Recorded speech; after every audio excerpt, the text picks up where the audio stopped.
Я очень люблю приезжать в Абхазию, часто здесь бываю. Ну, не бывает такого года, чтобы я как минимум 2 раза не приехала в Абхазию. По многим-многим причинам. Во-первых, потому что это самая красивая земля из всех, которые я видела в своей жизни, а я объездила полмира. И с точки зрения того, как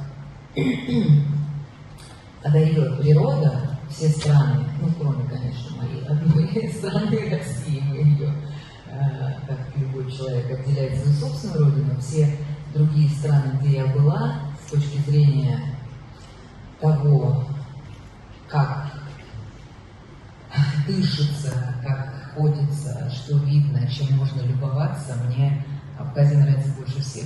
И плюс это во многом мои родные края, потому что мои предки отсюда, и я еще успела в детстве бывать дома у своей прабабушки, которая всю жизнь прожила в Пицунде.